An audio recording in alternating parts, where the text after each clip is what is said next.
share some very interesting information with you. And I'll just sort of talk here for a while I wait for people to settle in. You have a whole stack of stuff you've probably picked up. There's a list of speakers. There was also a copy of the op-ed piece that ran in the paper on this last Sunday. And very important, we are starting this evening, and it's probably going to continue for a while. This issue isn't going to just go away tomorrow. So it's important for us to keep in touch with you, to be able to send information to you as to what's going on, and maybe give an opportunity for you to join in the effort to deal with this very issue. So you all have this little form. What we'd like you to do is to fill that out, and then in about 10 minutes or so, I'll ask you to pass it to the center aisle, and then we'll collect them here, and so you don't have to drop them in a box or anything. You probably also noticed some big jars out there when you came in. If you feel so inclined upon leaving and want to drop some money in one of that would help with events such as this. That's certainly not required. This event this evening, dealing with dark stores, is sponsored by the Marquette County Citizens for Fair Share. I want to commend that group for the work that they've done in putting this together. I would mention people by name, but I would probably miss someone, so it's better just to say that group has put a tremendous amount of effort into this. You'll notice in terms of the people represented at the head table tonight that it represents a broad group of different organizations and units of government. And what I've also been really impressed with is the fact that we have a bipartisan effort here. Republicans and Democrats, we have people who are business people, we have labor, we have people who are retired. This is an issue that is confronting the entire community. And the issue is dark stores. And I would liken that to sort of a financial tsunami that is bearing down on local units of government in Marquette County. And it's not just Marquette County, it's all over the state, but somehow the rest of the state doesn't seem to realize the importance of this issue, but it's going to hit them as well. So we've had representatives down in Lansing today and yesterday talking with legislators about this. Greg Seppanen is going to talk in just a moment about the legislative progress that has been made. That's one approach to deal with this issue. We have another group of people who are going to speak this evening about B.R.I.T.E stores. That's an interesting approach to dealing with this, more local in emphasis, and I think that's very important. And then Randy Gerard is going to talk about the general impact on county, city, and township governments. Now, when Randy talks about this, he'll be talking about big numbers. But what I think is really interesting about what's happening this evening, and if you look at your list, there are all the specific programs in here. So I think oftentimes our eyes kind of glaze over when people talk $1 million here, $1 million there. But when they start talking about how it's going to impact the Sheriff's Department, how it's going to impact the Veterans Affairs Office, how all of these different things are going to be impacted by a potentially 60% reduction in tax revenue. This will affect everybody's daily life. Now, what am I doing up here? I'm the moderator, not the CNBC moderator. So my primary job this evening is to move people along. I won't be asking any questions. Each person who is speaking tonight has 5 minutes to address the issue that they'll be talking about. And then Marge Forslund is our timekeeper. Raise your hand, Marge. And she will lift a card at when there's 4 minutes. That's a yellow card. And then a red card for them to stop. And then I will get up and fidget and frown. And then if that doesn't work, ultimate deterrent, Greg Seppanen is going to start singing. And I would point out to all of the speakers, you don't want to go there. So thank you for that deterrent. Okay, that sort of covers what we're talking about this evening. I would ask you to silence your cell phones. We will be picking up these forms that we ask you to sign on in just a little bit. Our first speaker this evening is Greg Seppanen, who will be talking about legislative update, and we'll be hearing B.R.I.T.E stores, point of view as to how we can address it from that way.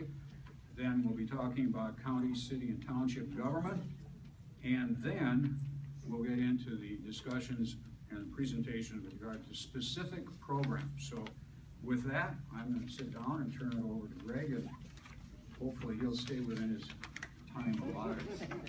I brought my little stopwatch here. So don't start me yet, Marge. Okay, you're going to hear a lot of bad news tonight, so I thought I'd start off with some hopeful news. Senator Casperson and Representative Keevler are sponsoring bills which were written to stop the gaming of the tax code by the corporate lawyers. The legislation does not solve the problem, but it does stop the bleeding.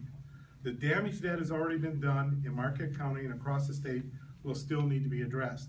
Step one is to stop the spread of this tax dodge. Then we can look at how to address step two, which is dealing with the damage that the tax dodge has already caused. Last of the hopeful news. Yesterday, they did have a committee hearing on dark store issues, as Bob said. Okay, now I'm going to start the bad news. The committee still might not give the legislation a vote. History is not on our side. Our legislators had tried last year and failed to move the dark store legislation. But with your help, there's a chance that we get these two bills into law. Now I'm looking at the crowd and I want you to respond. Raise your hand if you're willing to sign a petition to support this legislation and stop the spread of this dark store dodge. Okay, good response. Okay, here's what we have to do. We've identified the key legislators that need to be moved by their constituents to vote yes on these two bills. Key word is their constituents. They're all downstate. So our committee had a real problem. How do we in the UP gather their constituents up to support the dark store legislation and then show that support to their legislators? Now we're really fortunate. We have a couple really sharp people in our committee. We have Fran Darling and Marge Fortland, and they did, they're kind of tech motivated. And what they did is they developed an online petition and they linked it to social media. And this is where you come in.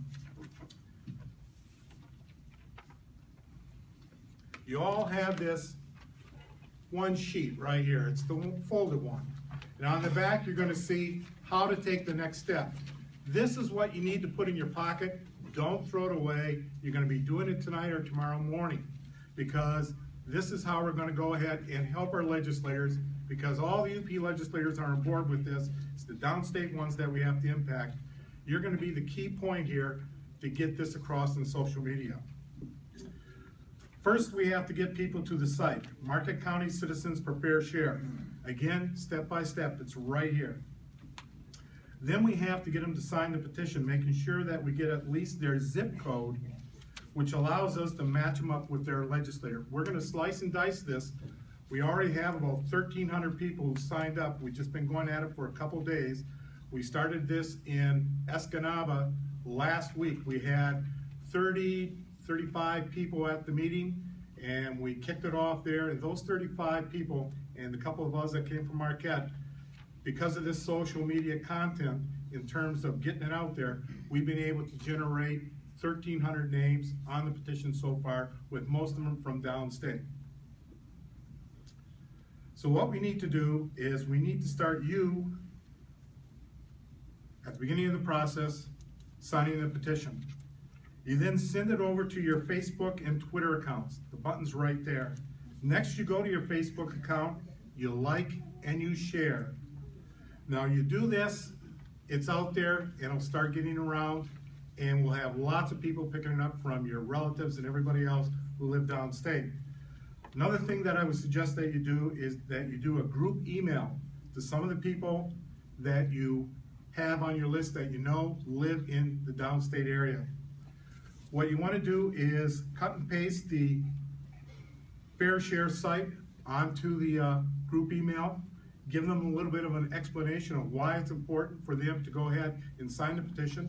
let them know that this will probably be coming very soon to their county, and that's why they gotta get their legislators on board to go ahead and support this legislation.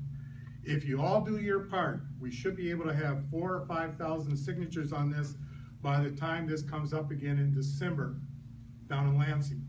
We'll be able to separate those names out and go to those legislators and say, you have 300 people in your district, they support this legislation, and get their attention.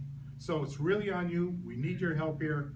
Please go home tonight, take this form with you, get to that website, and do the petition and get it started. Thank you. Wow, right on.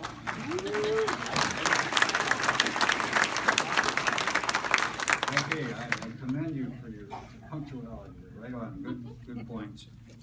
Now we have a presentation on B.R.I.T.E stores, and that will be by Brian Kerrigan and Mike Stucko.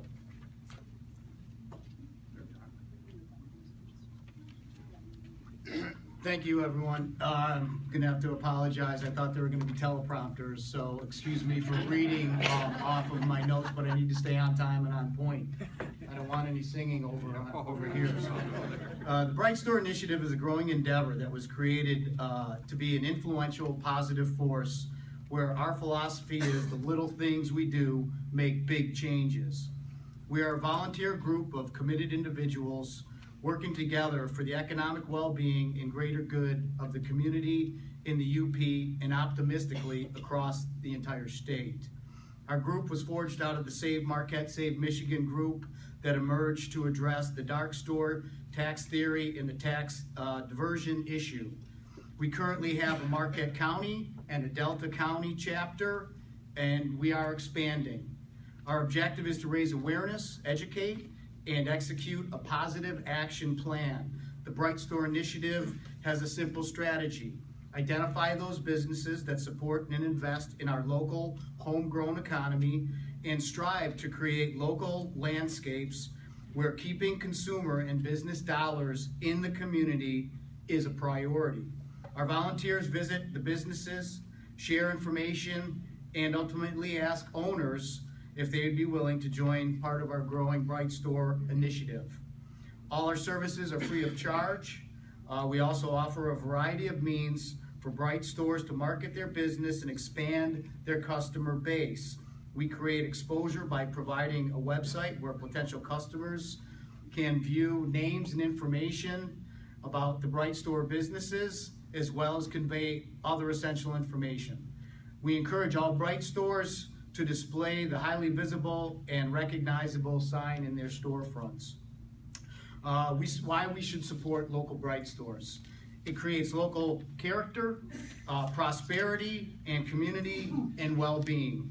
Local ownership keeps dollars in the local economy, they provide more jobs, and it encourages entrepreneurship while creating a more productive, diverse, and competitive marketplace. All well as countless other public benefits and savings. Understanding these concerns is an integral part of our community's overall long-term success, as well as that of the B.R.I.T.E stores. For more information on the B.R.I.T.E stores, please visit the B.R.I.T.E store, B-R-I-T-E, B.R.I.T.E store tab on the Closed Michigan Loopholes.org website. And it is now my pleasure to introduce our proud B.R.I.T.E store participant, Mr. Mike Stucko. Thank you.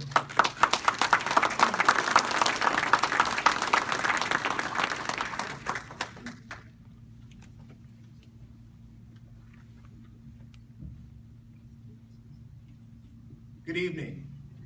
My name is Michael Stucko. My wife Sonia and I live over on Baraga Avenue with our 6-year-old daughter.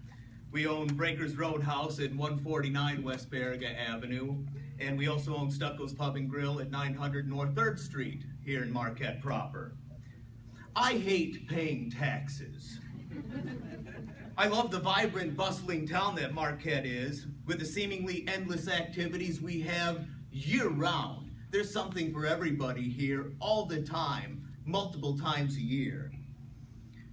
Very few of these activities would be possible without the tax base that feeds our community. I'm thankful for what Marquette has to offer my family and me. I hate paying taxes. But I'm thankful for the professional police and fire protection presence we enjoy. I hate paying taxes, but I love the bike paths, the snowmobile paths, the hiking trails that we have around here. I get to meet people from all over the country on a routine basis there. Heck, I get to meet people from my own neighborhood there. We don't have a public library in Marquette. We have an amazing public library in Peter White Public Library. The shows, the resources, the community activities, the marvelous architectural presence and professionalism it brings to our community. We have good schools. We have good teachers that are good human beings. They love our students. I hate paying taxes. But I love what's been happening with the revival of the downtown Marquette district. What's happened there in the last decade is impressive. What is planned and being planned over the next several years is going to entrench Marquette as the Queen City of the UP for decades to come. With the exciting variety of businesses, services, award-winning restaurants this bustling town has to offer, it's no surprise anyone would dream to get into the action Marquette has to offer in the most beautiful area of the country. This is a safe community with a reasonably stable economy and infrastructure. You can't be a business owner in this community and reap all of the rewards and benefits this community has to offer without carrying your weight of the cost. When you make the decision to have your lawyers and accountants jump through tax loopholes, you are not making a shrewd business decision. You are stealing from the very community, services, people, and benefits that attracted your dreams to start a business in this community.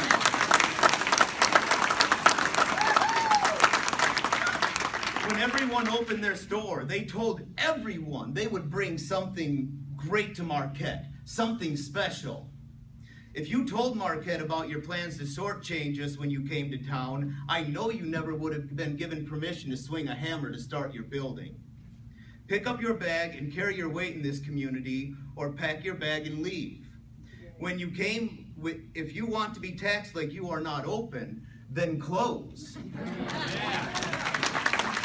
There are plenty of excited prospective business owners who will proudly do what you do and carry their share of the load once you've left. The citizens of Marquette have all of the power. They dictate what businesses can and will be successful. They are the true bosses of our businesses. I know that they will be active with B.R.I.T.E stores when they fully understand what is at play. Educate your employees. Educate your friends. Tell your neighbors exactly what's at play here. I believe that they will view our actions supporting our community with the same words as Vince Lombardi. If you are not fired with enthusiasm, you will be fired with enthusiasm. Thank you for that.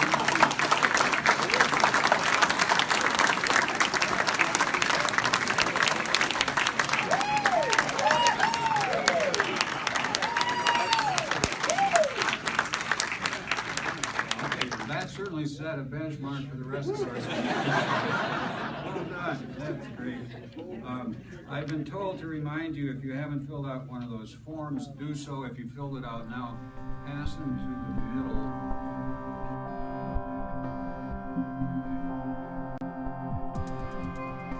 Visit mqtfairshare.org for further information on how the rulings of the Michigan Tax Tribunal are negatively impacting communities across the state, and what you can do to help solve this problem.